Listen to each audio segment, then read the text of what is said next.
말씀이 말라기 4장인데요. 제가 잘못 보내가지고 4장 1절에서 6절인데 제가 잠깐 다시 읽어드리겠습니다. 만군의 여호와가 이르노라. 보라, 용광로 불같은 날이 이르리니 교만한 자와 악을 행하는 자는 다 지푸라기 같을 것이라. 그 이르는 날에 그들을 살라. 그 뿌리와 가지를 남기지 아니할 것이로되 내 이름을 경외하는 너에게는 공의로운 해가 떠올라서 치루하는 광선을 비추리니 너희가 나가서 외양간에서 나온 송아지같이 뛰리라. 또 너희가 악인을 밟을 것이니 그들이 내가 정한 날에 너희를 발바닥 발에 밑에 죄와 같으리라. 만군의 여호와의 말이니라. 너희는 내가 호렙에서 온 이스라엘을 위하여 내 종 모세에게 명령한 법을 곧 율례와 법도를 기억하라. 보라, 여호와의 크고 두려운 날이 이르기 전에 내가 선지자 엘리야를 너희에게 보내리니 그가 그 아버지의 마음을 자녀에게로 돌이키게 하고 자녀들의 마음을 그들의 아버지에게로 돌이키게 하리라. 돌이키지 아니하면 두렵건대 내가 와서 저주로 그 땅을 칠까 하노라 하시니라. 아멘. 10수년째 그 드라마의 주제가 막장 드라마가 계속되고 있습니다. 막장 드라마가 대세죠. 너무 많습니다. 시청자들은 이 막장 드라마를 보면서 막 즐거워하고 카타르시스를 느껴요. 후련함을 느끼죠. 그러나 문제는 이것이 죄입니다. 막장 드라마는 죄악의 드라마잖아요. 그런데 그리스도인들조차도 이 막장 드라마들을 보면서 막 기뻐하고 카타르시스를 느낀다는 것은 문제입니다. 왜냐하면 죄와 동참하게 되는 거죠. 요즘에 많은 드라마들이 다 막장 드라마가 너무 많습니다. 정말 희귀하게 드라마 중에 희귀하게 행복한 드라마들이 종종 하나 있습니다. 그리고 이제 끝에가 해피엔딩으로 끝나는 그런 아름다운 스토리를 갖고 있는 드라마가 종종 있습니다. 그러나 대부분 다 이 그 드라마 작가들이 좀 정신적인 문제가 있는 것 같고요. 그리고 온 국민들이 자꾸만 그 막장 드라마들을 요구해요. 그러다 보니까 작가들의 정신세계가 상당히 문제가 있습니다. 그러면서 이 막장 드라마로 인해서 죄악이 판치는데도 불구하고 끊임없이 원수에 대한 복수들, 죽임 엄청나잖아요. 그럼에도 불구하고 그런 것이 당연하게 느껴집니다. 그리고 끊임없이 이제 요즘에 귀신들 나오는 드라마들이 엄청나게 많습니다. 그래서 이런 막장 드라마들이 우리 삶 속에 보이지 않게 해악을 끼쳐요. 그것이 죄인지도 모르면서 그냥 즐거워하기만 한다면, 여러분이 그것을 보면서 이렇게 즐거워하기만 한다면, 카타르시스를 느낀다면 이미 죄에 물들어 있는 것입니다. 사단의 공격 가운데 사단이 이긴 거예요. 우리 한국의 많은 사람들을 죄악 가운데 자연스럽게 물들게 하면서 그 죄라고 하는 것을 모르게 만들어버려요. 둔감하게 만들어버리는 겁니다. 드라마뿐만 아니라 사실 오늘 정치도 그렇고 사회도 그렇고 점점 악한 것들이 너무 많은데, 악한 소식들이 너무 많다 보니까 이 막장 세계가 되어버리는 것 같습니다. 그럴 때 우리가 이제 정신을 차려야 됩니다. 여러분, 하나님의 말씀을 듣는 우리가 정신을 차리지 않으면 안 돼요. 그러니까 하나님 믿는 우리, 그러니까 하나님은 뭐예요? 우리 하나님은 공의, 그의 사랑 그리고 그의 공의, 이것이 가장 큰 두 축입니다. 하나님의 사랑과 하나님의 공의. 그래서 우리가 공의를 배워가는 그리스도인들이 이 막장 세계에 바로 서기 위해서 우리는 정신을 차려야 됩니다. 정치인들은 끊임없이 자기 이익을 위해서 그렇게 욕하잖아요. 여당이건 야당이건 다 막장 드라마입니다. 그런데 우리가 정신을 차려서 정말 공의에 대해서, 바른 거에 대해서 우리가 생각해 봐야 됩니다. 성경은 이 두 가지가 계속해서 공존해요. 막장 드라마, 그리고 또 하나는 행복한 해피엔딩, 행복한 스토리들이 계속되고 있습니다. 여러분, 성경의 막장 드라마는 뭘까요? 막장 드라마 탁 응축한다면 단 하나입니다. 이스라엘의 범죄 이야기들, 그게 성경의 막장 드라마예요. 그러니까 하나님 앞에 범죄의 드라마. 이스라엘 백성들, 하나님 앞에 그들은 여러 가지로 이렇게 칭해집니다. 여러분, 크게 세 가지, 하나님과 이스라엘 관계에 대해서 세 가지로 이렇게 우리에게 표현해주고 있죠. 첫 번째 뭐냐면 하나님과 백성의 관계. 그래서 우리 하나님은 하나님, 그리고 이스라엘은 백성. 근데 어떤 백성이요? 하나님의 백성, 또 선택된 백성, 그래서 선민이라고 그러잖아요. 선민. 또 한 가지는 존귀한 백성, 보배로운 백성, 그리고 언약 백성. 이렇게 다양한 표현으로 해서 하나님과 백성이라고 하는 칭호를 이스라엘에게 베풀어져요. 그래서 하나님과 이스라엘 관계가 하나님과 백성, 보배로운 백성, 하나님의 백성, 공의로운 백성, 언약 백성, 이런 선택된 백성, 이렇게 첫 번째 칭해집니다. 이 관계가. 두 번째 관계는 아버지와 자녀의 관계죠. 하나님은 아버지, 이스라엘은 또 우리는 자녀. 그래서 하나님은 아버지요, 우리는 자녀다, 이렇게 표현합니다. 세 가지는 남편과 아내라고 하는 관계로 표현됩니다. 하나님은 남편이고 이스라엘은 아내다, 이렇게 표현하고 있습니다. 그래서 이 세 표현이 아주 중요한 표현으로 크게 나눠집니다. 하나님과 이스라엘 백성들의 관계. 그렇다면 이스라엘은 어떻게 하나님을 섬겨야 되는가요? 백성이기 때문에 왕이신 하나님, 그 하나님을 온전히 섬겨야 됩니다. 주인으로 섬겨야 됩니다. 왕으로 섬겨야 됩니다. 하나님과 백성 관계이기 때문에 그렇습니다. 그리고 자녀와 아버지의 관계이기 때문에 아버지를 떠나서는 안 되죠.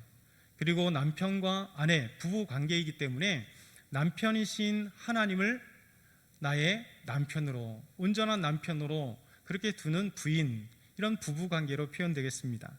그런데 이스라엘 백성들은 끊임없이 이 관계를 파괴해요. 어떻게 파괴합니까? 우상, 바알과 아세라, 암몬, 밀검, 수많은 이럴 성신들, 하늘별에 있는 그런 신들, 그것을 신들로 여기고 우상을 섬기는 것이죠. 대표적으로 가장 큰 신이 바알이잖아요. 바알이라고 하는 단어가 지금도 이스라엘은 히브리어로 사용됩니다. 이게 바알이라고 하는 히브리어 단어가 남편이라는 뜻이거든요. 그래서 내 남편 할 때 바니라고 해요. 나의 남편. 그러니까 바알이 나의 남편이에요. 남편이라는 뜻도 있습니다. 근데 결국 이 바알 신은 폭풍의 신이면서 풍요의 신이며 또 대기의 신. 그러면서 고대 이 이스라엘의 가나안 땅에 살고 있었던 사실 시돈 땅의 신이 이 바알. 근데 이 바알을 나의 하나님으로 만들어버린 겁니다. 그러니까 하나님이, 이 백성들이 하나님을 섬겨야 되는데 하나님 자리에 바알을, 또 수많은 우상들을 하나님 자리에 놓고 그의 바알의 백성이 되고, 그리고 수많은 우상 신들의 백성이 되어버린 겁니다.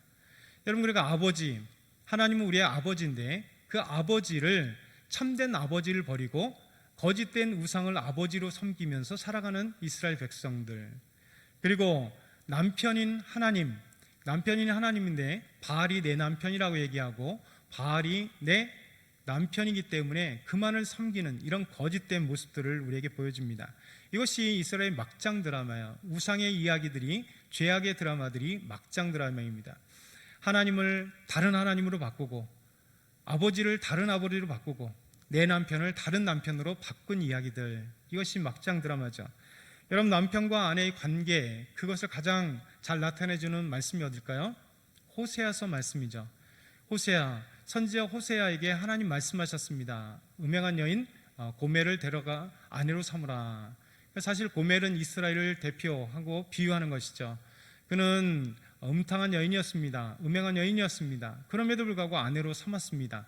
그리고 자녀를 낳았음에도 불구하고 고멜은 자기 남편을 버리고 또 나가서 성적인 관계로 그렇게 문란한 생활을 하게 된 것, 그럼에도 또 사갖고 들어왔음에도 불구하고 계속해서 음행한 모습들, 이게 이스라엘과 하나님 관계를 표현해주고 있는 것입니다. 하나님은 너의 남편이고 너의 아버지고 너의 하나님에도 불구하고 떠나서 끊임없이 이렇게 다른 남편을 찾고 다른 신들을 찾고 다른 아버지를 찾는 이스라엘 백성들입니다. 이것이 바로 막장 드라마입니다. 현대를 살아가는 저와 여러분도 동일하게 막장 드라마를 살고 있는 분들이 참 많습니다. 특별히 코로나19 때문에 예배가 잘 드려지지 않는 그것 때문에 어느 순간에 우리도 막장 드라마 속에 들어가게 되어 있어요.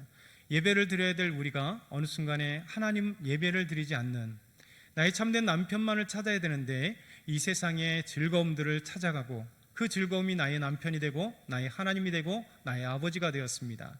돈이 나의 하나님이 되고 나의 남편이 되고 나의 아버지가 되고, 그리고 세상의 권력과 그 즐거움, 어떤 사랑 관계가 예배보다 더 좋은 남편이 되고 하나님이 되어버렸다는 것이죠. 여러분, 이것은 우리가 심각하게 되어야 되는 거죠. 초반에 말씀드렸듯이 우리는 드라마나 막장이 아니라 이 땅 가운데 성경에 기록된 대로 또 이 시대에 막장 드라마를 살게 만드는 사단의 유혹들이 많다는 거예요. 그래서 우리가 진짜 주의해야 될 것은 정말 우리가 하나님 앞에 막장의 인생이 아니라 참된 인생을 살아가야 되는 것, 그것이 중요하다는 생각입니다. 이번 주에 핫 이슈가 뭐예요? 공정이라고 하는 단어로 압축할 수 있습니다. 공정. 이번 주에 핫 이슈였습니다. 공정. 물론은 검찰총장, 또 정치권들, 또 LH 임직원, 땅 투기 의혹들, 뭐 다 공정이라고 하는 얘기를 쓰지만 사실 그들은 다 공정을 외칩니다. 이 사람도 공정을 외치고 저 사람도 공정을 외치고 이 사람도 공정을 또 외칩니다. 그런데 사실 이 사회에서 말하는 공정은 하나인데 다 가치가 다릅니다.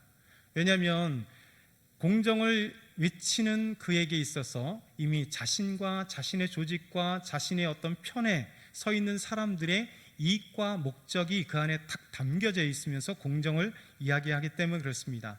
그래서 같은 공정을 얘기하는데 말하는 게 서로 다르고 그 공정의 의미가 서로 다르게 되는 것입니다. 여러분, 이 세상에는 또 법에는 100%의 공정이 없어요. 진정한 100%의 공정함이 없습니다. 왜냐하면 이 공정함 속에 이미 그 안에 있는 공정을 상실해버리고 자기의 이익을 대변하기 위해 공정을 그냥 끄집어 오기 때문에 그런 것입니다. 그렇다면 우리는 고민하게 될 거예요. 참된 공정이 뭘까? 누가 참된 공정을 이룰 수 있을까라는 것이죠. 여러분, 어떻게 생각하세요? 참된 공정, 정의를 이루는 것은 누굴까? 당연히 하나님이시겠죠. 여러분, 하나님은 우리에게 재판장으로 자주 소개합니다. 재판장이라는 것은 바로 온전한 공정, 온전한 저스티스, 정의를 선포하고 그리고 나누는 것, 그것이 바로 재판장의 역할이죠. 그러니까 우리 하나님 우리에게 재판장이라 이렇게 말씀하십니다. 재판장 되신 하나님, 온전한 법을 공의롭게 처리하시는 우리 하나님이라 말씀하십니다. 여러분, 왜 하나님이 공정하실까요? 왜 하나님이 공정한 재판장이 되실까요? 그것은 바로 하나님이 전지전능하시기 때문에 그렇습니다. 전지하시기 때문에 모든 것을 다 알고 계시기 때문에 그렇습니다. 사실 이 세상의 재판에서는 여러분, 검사와 변호사의 싸움이에요. 그래서 검사와 변호사가 어떤 증거 그리고 논리를 가지고 그 사건을 담당합니다. 그리고 기소하고 그 사건에 대해서 이만한 형량을 내려주십시오 싸웁니다. 검사는 방어하는 것이죠. 여러분, 동일한 법이 죄인데도 불구하고 변호사가 그것에 대해서 변호하는 겁니다. 그래서 판사나 검사, 변호사나 이 사람들은 사실 다 불완전합니다. 그러다 보니까 이런 물증이 없는 경우가 많을 때 추정을 통해서 그 논리를 확정하고 그 죄에 대해서 무죄로 끌어들이려고 하고, 그리고 죄에 대해서 공정하게 재판을 받게 하려고 하고, 이 두 싸움이 계속되는 거죠. 물증이 있다 해도 이 물증을 갖고 어떻게 더 뛰어난 법률과 더 뛰어난 논증을 하느냐에 따라 그 재판의 결과는 완전히 달라집니다. 여러분, 그렇지 않아요? 그러다 보니까 우리는 많은 경우 TV에서 들려오는 많은 사건들을 보고 재판을 보면서 나중에 허무할 때가 참 많습니다. 우리가 생각하는 형량은 이 정도인데 실제 나온 형량은 너무 작고 분명히 죄가 있는데도 불구하고 무죄로 판명되는 것. 근데 무죄 있는데 죄를 맞는 경우, 그렇잖아요. 나중에 재심을 통해서 살인자가 아닌데 살인자가 되어서 수십 년을 살았던 사람들의 그 억울함들을 우리에게 표현합니다. 여러분, 분명히 이 세상에는요 이렇게 그렇게 분명하지 않을 때가 있다는 것이죠. 여러분, 왜 이 세상의 사람들은 왜 이렇게 확실하지 않을까, 분명하지 않을까라고 하는 그런 내용들을 우리가 가질 수 있을 것입니다. 여러분, 왜 그렇습니까? 왜 이 세상에서는 분명한 이 판사들이나 변호사, 검사, 이 정의를 생각하지 않을까?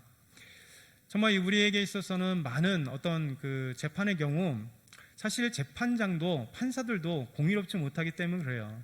분명히 여러분, 우리가 재판 속에 나오는 것, 왜 마음에 불편함을 항상 느끼느냐면 사실 판사들도 공평하게 재판을 한다고 합니다. 그럼에도 불구하고 이 검사나 변호사에 의해서 판사들은 재판해야 되기 때문에 결국 변호사가 더 승리했느냐, 검사가 더 승리했느냐, 더 논리적으로 그 사건을 정확하게 어느 정도 더 일리 있게 얘기하느냐에 따라 판사는 그 얘기를 들어야 하기 때문에 때로는 공평한 공의를 이루지 못하는 재판일 때가 있습니다. 이런 판사들도 또한 그 공의로운 재판을 한다고 얘기합니다. 왜냐하면 법이 그렇기 때문에. 우리가 생각하는 상식에 벗어나는 법이 참 많죠. 그래서 살인죄나 성범죄 경우 같은 경우 도대체 살인죄인데 기껏해야 4년이에요. 살인죄인데 기껏해야 5년이에요. 어떤 죄는 살인죄인데 20년, 어떤 죄는 무기징역도 선포돼요. 똑같은 살인인데요. 그 살인을 어떻게 보느냐에 따라 살인인데 그 상황에 따라 그 판결은 너무 다릅니다. 왜냐하면 법이 그렇기 때문에 그래요. 판사들은 법대로 해야 되기 때문에 그렇습니다. 성범죄도 마찬가지죠. 정말 분노가 치밀어 오를 만한 전 국민이 그렇게 분노가 있는데 그 재판의 결과는 너무 초라하죠. 법이 그렇기 때문에 그렇습니다. 세 번째는 판사들도 보면 자기 이게 수준이 있어요. 판사들도 똑똑한 것 같지만 자기 어떤 감정과 자기 생각과 자기 어떤 진영 논리와 이런 것이 없다라고 얘기할 수 없습니다. 그러다 보니까 범죄의 그 결과들, 특별히 요즘에 많이 이 성범죄가 정말 의아해할 정도로 저렇게 큰 범죄인데 1년, 너무나 사람들을 고통스럽게 만드는 이런 내용들을 담고 있는 것이 많습니다. 여러분, 왜 이런 내용이 나올 것인가? 그것은 바로 인간은 불완전하기 때문에 그렇습니다. 그렇기 때문에 우리 하나님께로 돌아와야 되죠. 인간은 불완전해서 정확한 판결, 정확한 공의, 정확한 정의를 온전히 이룰 수 없습니다. 그런데 우리 하나님은 우리를 다 아시기 때문에, 여러분, 사람은 살인사건에도 증거가 없을 수 있고 아무런 본 사람이 없기 때문에 무죄로 나타날 수 있습니다. 그런데 우리 하나님은 그 모든 것을 다 알고 계십니다. 그 현장을 보고 계십니다. 저와 여러분이 살고 있는 24시간을 다 보고 계시고 알고 계시고 기억하고 계신다는 거예요. 그렇기 때문에 하나님 앞에 숨길 자가 없습니다. 하나님 앞에 거짓되게 할 수가 없습니다. 하나님의 공의로 인하여서 재판하는 것은 분명하다는 것이죠. 여러분, 역사는, 성경의 역사는요, 재판의 역사입니다.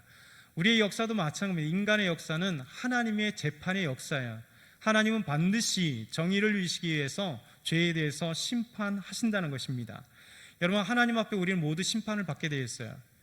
두 가지 심판이 있죠. 하나는 이 땅 가운데 우리가 이 세상에서 하나님 앞에 심판받는 심판의 죄, 그 심판이 있습니다. 두 번째는 우리가 죽고 난 뒤 하나님 앞에 가서 심판을 받게 될 두 가지 심판이 있습니다. 분명히 우리 하나님 재판장으로 판사로 서게 된다는 것입니다. 역사 속의 모든 성경의 역사는 재판의 역사라 말씀드렸습니다. 이스라엘 백성들, 이민족의 재판, 그리고 또한 하나님 앞에 불순종한 자들의 재판을 하나님께서 반드시 이루시겠다 말씀하십니다. 그래서 하나님께서는 미래에서만이 아니라 실제 죄에 대한 재판을 이루셨죠. 북이스라엘, 그들의 우상 숭배로 인하여 하나님은 아수르라고 하는 나라를 통하여 심판하셨습니다. 남유다, 그들의 우상 숭배와 죄로 인해서 하나님은 아수르라고 하는, 바벨론이라고 하는 대제국을 사용하셔서 심판하셨습니다. 그리고 주변에 있는 블레셋이나 암몬이나 모압이나 모든 둘러가 있는 이 민족조차도 하나님께서 재판장으로 그들의 죄에 대한 심판을 하셨다는 것입니다. 여러분, 심판은 분명히 있습니다. 하나님의 심판. 그래서 우리가 두려워할 것은 뭐냐면 우리 삶을 성찰해야 돼요. 날마다 성찰해야 됩니다. 하나님 앞에 우리가 범죄하지 않는가 끊임없이 회개하는 것이죠. 여러분, 정말 하나님 앞에 영적인 사람은요, 작은 것에도 하나님 앞에 자신이 죄인임을 알아요. 그리고 하나님 앞에 고백합니다. 그래서 신앙이 좋은 사람들은요, 날마다 하나님, 제가 죄인입니다 고백합니다. 믿음 없는 사람들은 이상하죠. 왜 맨날 죄인이라고 얘기할까? 저렇게 정말 하나님 앞에 믿음 생활 잘하고 하나님 앞에 정말 귀하게 헌신하고 하나님의 사람으로 정말 잘 살아가는데 교회만 오기만 하면, 기도만 하기만 하면 먼저 하나님 앞에 눈물을 흘리며 하나님, 제가 죄인입니다, 하나님, 제가 죄인입니다 라고 고백할까? 그 이유는요, 영적인 사람은, 하나님과 가까운 사람은요, 깨끗합니다. 그러다 보니까 영적으로 깨끗할 때 작은, 하얀 곳에 잉크방울 하나가 탁 떨어지면 그 검은 것이 아니면 빨간 색깔이 확 드러나게 돼 있습니다. 그러니까 영적인 사람은요, 작은 것조차도 알게 돼 있어요. 그래서 하나님 앞에 기도하는 거죠. 하나님 용서해 주십시오. 제가 죄인입니다라고 고백하는 거예요. 근데 여러분, 처음엔 그랬다가 점점 사회에 악에 물들고 삶에 찌들어지기 시작하면 어때요? 점점 스크래치가 들기 시작합니다. 하얀 그 표면에 한 번, 두 번, 그때는 하나님 회개해요. 근데 점점 가기 시작하면 나중에 어떻게 돼요? 새카맣게 되는데 자기가 하얀 것을 잃어버리는 겁니다. 죄 없었을 때의 모습을 잃어버리는 거예요. 하나님의 은혜의 때를 잃어버리는 거예요. 그러다 보니까 자기가 죄인인지 몰라요. 자기가 검해진 상태를 몰라요. 그래서 예배를 안 드려도 그 안에 정말 하나님 앞에 눈물이 사라져 버리는 겁니다. 예배를 안 드려도 괜찮은 거예요. 하나님께 기도를 안 드려도 괜찮은 거예요. 마음이 임에 묻어버린 겁니다. 그래서 사도 바울은 뭐라고 얘기합니까? 양심에 화인맞은 자들이라. 화인맞아서 자기 양심이 더러워도 하나님 앞에 회개하지 않습니다. 하나님께 나오지 않는 거죠. 그래서 저와 여러분은 정말 정신 차려야 됩니다. 우리가 하나님 앞에 나오는 것은 끊임없이 우리 자신을 되돌아봐야 돼요. 거울처럼 우리 자신을 되돌아봐서 하나님 앞에 범죄함이 없는가, 하나님 앞에 온전히 살아가는 그런 삶이 진짜 없었는가, 그런 끊임없이 우리 자신을 성찰하고 기도하고 나아가야 되는 겁니다. 그래서 하나님 앞에 나와야 될 이유가 거기 있는 거예요. 우리를 하나님 앞에 드리고 하나님의 말씀으로 우리 자신을 거울 삼아서 보는 것이고, 기도를 통하여 하나님 앞에 나와서 보는 것입니다. 그래야 우리가 참된 공정, 참된 공의의 하나님을 만남으로 말미암아 우리의 삶의 공정함을 되찾을 수 있는 것입니다. 우리 삶의 깨끗함을 찾을 수 있는 거예요. 하나님 앞에 진짜 아름다운 모습들을 찾을 수 있는 것입니다. 여러분, 우리 하나님은 우리에게 이렇게 말씀합니다. 첫 번째, 용광로 불 같은 날이 있을 것이다. 우리 4장 1절, 우리 한번 4장 1절 우리 여러분이 크게 한번 읽겠습니다. 4장 성경을 찾아야 됩니다. 정확판에 없어서요. 지금 4장 1절 시작.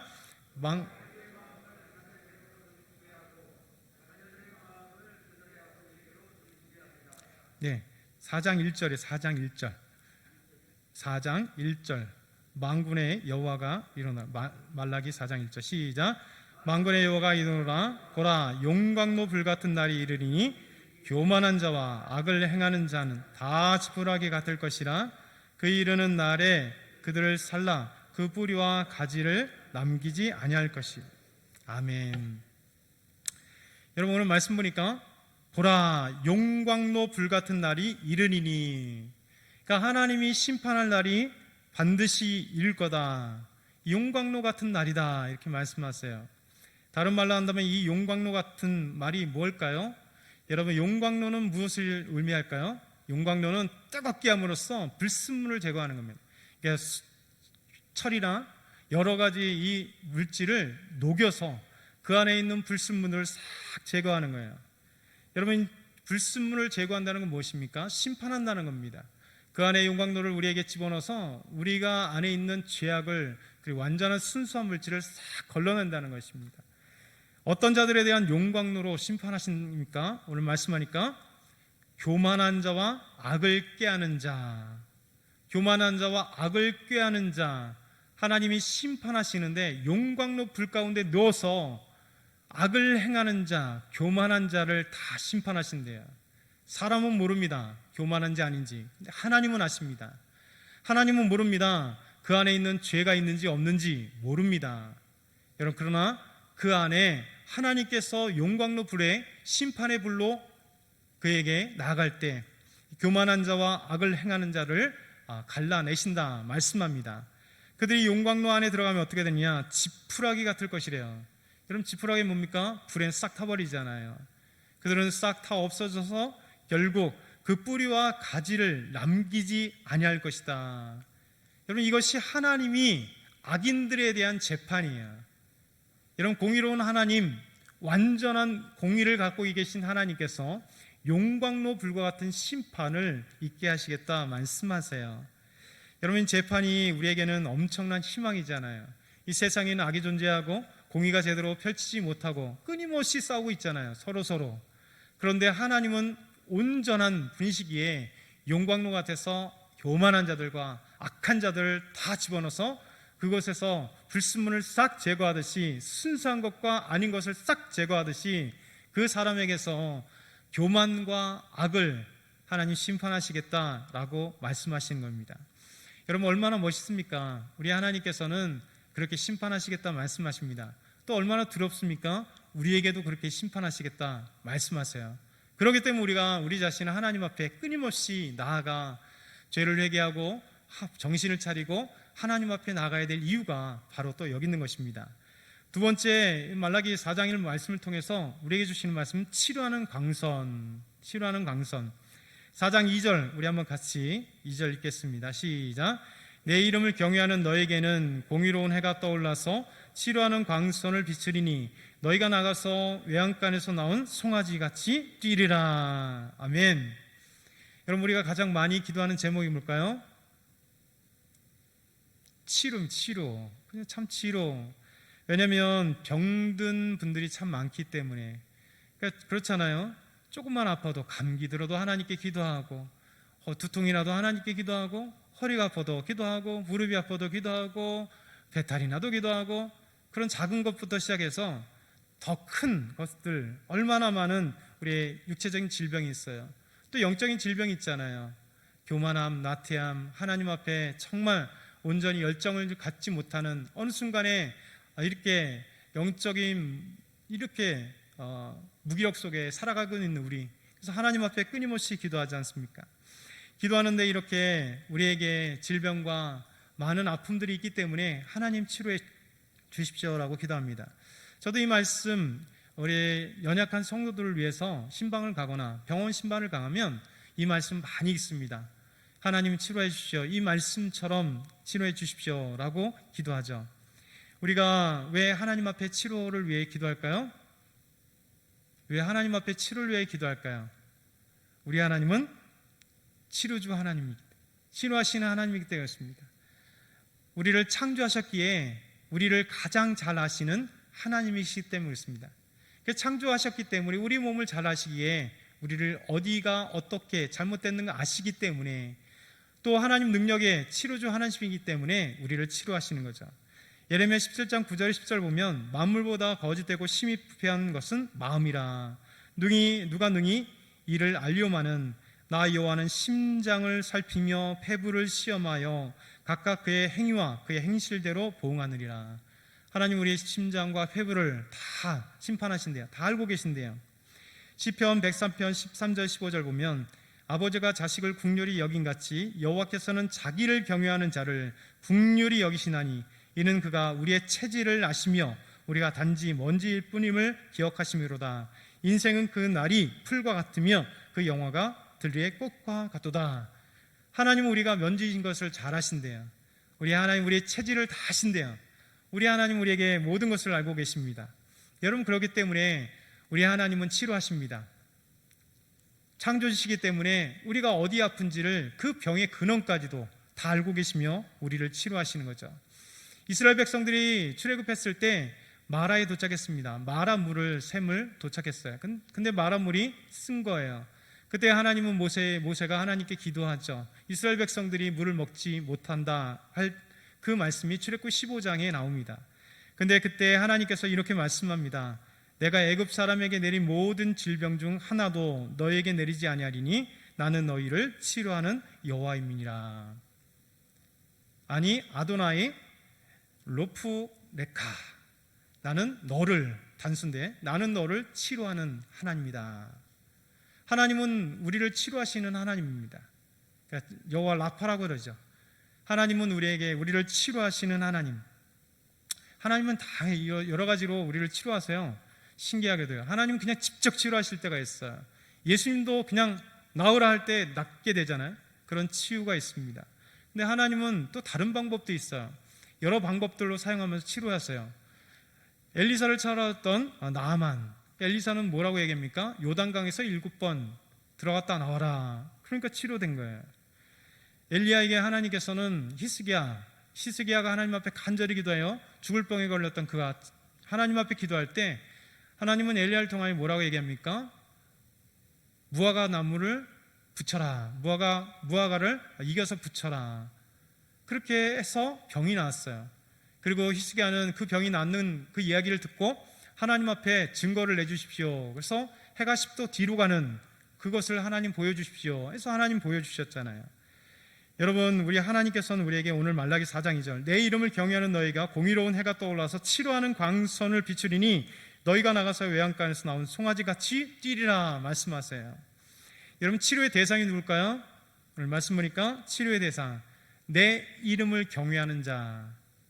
하나님이 치료하시는 대상이 하나님의 이름을 경외하는 자, 하나님을 온전히 신실하게 섬기는 자, 그 사람들에게 여러분과 저희겠죠. 우리가 돼야 되겠죠. 하나님의 이름을 경외하는 자에게 하나님 치료하시겠다. 어떻게 치료하시느냐? 말씀 보니까 공의로운 해가 떠올라서 치료하는 광선을 비춰주신다. 여러분, 새로운 해가 떠오른다고 하나요? 아니요. 공의로운 해, 하나님의 공의로운 해를 비유하시는 거죠. 치료하는 광선, 낮에 태양에서 빛처럼 하나님의 치료하는 광선을 베풀어 주셔서 우리에게 치유하시겠다. 이 광선이 또 다른 의미도 있어요. 그러니까 옷자락이라는 표현이 있습니다. 주의 옷자락 만진 그 찬양 있잖아요. 예수님께 나와 철부에 얼렸던 여인이 예수님의 옷자락을 만지기 위해서 살짝 가서 만졌습니다. 그리고 예수님이 지나갈 때 예수님의 옷자락이라도 만지면 나을 것이라고 믿고 수많은 사람들이 너무 많으니까 옷자락이라도 만진 이유가 여기 있는 거예요. 그러니까 히브리어로 이 광선이라는 단어가 또 다른 의미가 옷자락이라는 의미가 있어요. 그러니까 그 옷자락을 만지면 주의 옷자락을 만지듯이 주님의 사람, 우리 예수님의 옷자락을 만지면 나을 것이라고 하는 믿었기 때문에 그 옷자락을 만진 거예요. 여러분, 주님께서 우리에게 치료하는 광선을 베풀어 주십니다. 여러분, 하나님이 여러분에게 광선을 베풀어 주실 거예요. 그래서 우리가 치료되는 겁니다. 이것을 믿길 소망합니다. 그 결과가 어떻게 됩니까? 놀라운 결과야. 너희가 나가서 외양간에서 나온 소같이 뛰리라. 여러분, 외양간에서 나온 송아지 보셨어요? 네, 저 어렸을 때 윗집, 저희 집은 없었고 윗집의 송아지가 밖으로 외양간에서 뛰는 것을 보았습니다. 그 송아지 잡기 위해서 엄청 힘들었어요. 왜냐면 집에 안 들어가잖아요. 나오니까 뭐 얼마나 즐겁게 뛰는지. 근데 그 송아지 잡아다가 넣어야 되잖아요. 우리에게 잡히나요? 빨라가지고 여기 뛰고 저기 뛰고 간신히 이제 코너에 몰아갖고 잡아다가 넣은 기억이 있습니다. 그러니까 우리 하나님이 치료하는 광선을 베풀어 주시면 우리에게 치유하시는데 외양간에서 나온 송아지같이 팔떡거리어서 그렇게 치료해 주셔서 그렇게 낫게 해주시겠다 말씀하십니다. 얼마나 소망의 메시지예요. 첫 번째는 용광로 같은 불 속에 이 교만한 자들과 악을 행하는 자는 반드시 심판해 주시리라. 공의의 하나님이, 정의의 하나님이. 두 번째는 하나님 반드시 우리에게 치료해 주신다 말씀하십니다. 어떤 자에게요? 여호와의 이름을 경외하는 자, 하나님의 이름을 경외하는 자, 하나님을 온전히 섬기는 자, 우리 하나님 치료하는 광선을 베풀어 주셔서 송암까지, 외양간에서 나오는 송아지처럼 그렇게 건강하게 해주시겠다 약속하십니다. 마지막 세 번째, 선지자 엘리야의 예언. 우리 4장 5절 6절 한번 같이 한번 읽어볼게요. 5절과 6절 시작. 보라, 여호와의 크고 두려운 날이 이르기 전에 내가 선지자 엘리야를 너에게 보내리니 그가 아버지의 마음을 자녀에게로 돌이키게 하고 자녀들의 마음을 그들의 아버지에게로 돌이키게 하리라. 돌이키지 아니하면 두렵건대 내가 와서 저주로 그 땅을 칠까 하노라 하시니라. 아멘. 하나님은 여호와의 크고 두려운 날이라고 표현합니다. 신학자들은 이걸 다른 표현으로 극렬한 풀무불 같은 날, 태워버리는 거죠. 태워버리는 거예요. 하나님이 아까도 용광로 같은 그 심판이 있겠다 말씀하시는데 여호와의 크고 두려운 날이 이 땅에 임하실 거라 말씀합니다. 그때 어떤 심판이 이루어질까요? 마지막 심판, 알곡과 가라지를 나누고 염소와 양을 나눌 것입니다.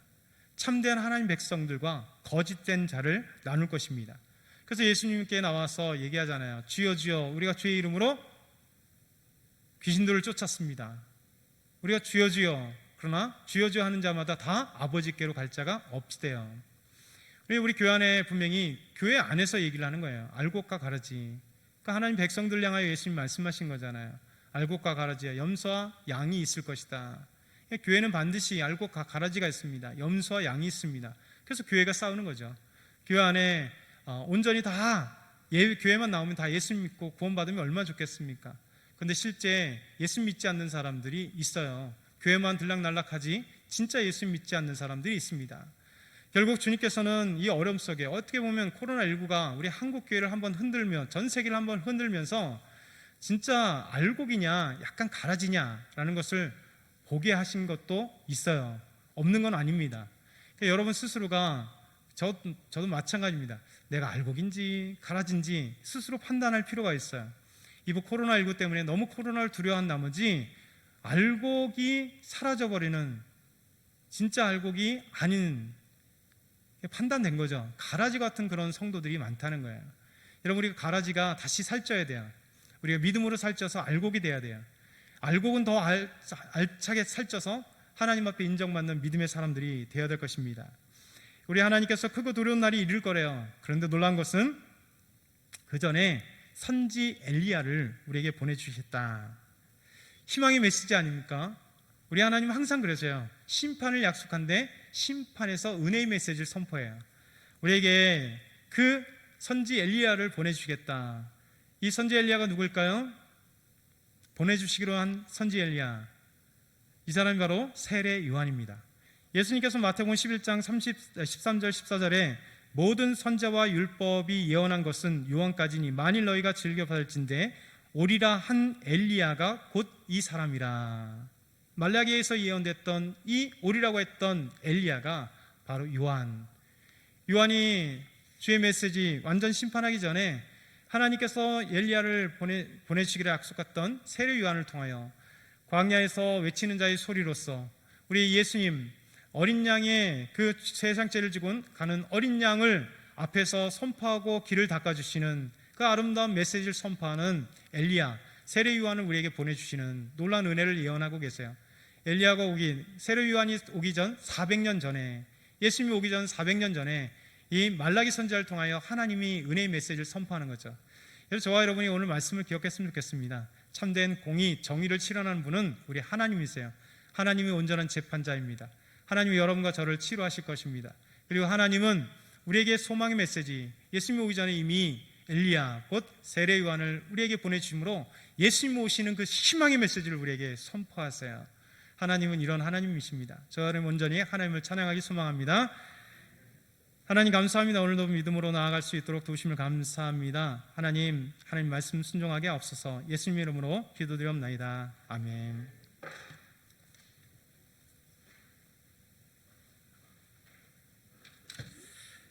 우리 다 같이 자리에서 일어나셔서